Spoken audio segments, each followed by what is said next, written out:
ఒకప్పుడు ఆంధ్రులు అనేటువంటి ప్రత్యేక గుర్తింపే లేదు. మదరాసీలు అనేవాళ్ళు. తెలుగు వాళ్ళు కూడా తమిళనాడులోనే తమిళనాడు కిందనే ఉండేవాళ్ళం మనం. తర్వాతన ఏదైతే ఆ రోజున పొట్టి శ్రీరాములు గారి ఆత్మత్యాగంతో ఏర్పడిందే ఆంధ్ర రాష్ట్రం.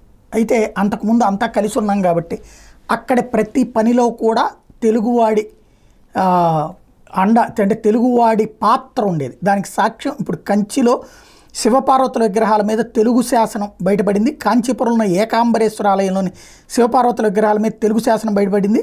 శివపార్వతుల స్కంద విగ్రహాల పీఠం మీదన ఈ శాసనం లిఖించింది.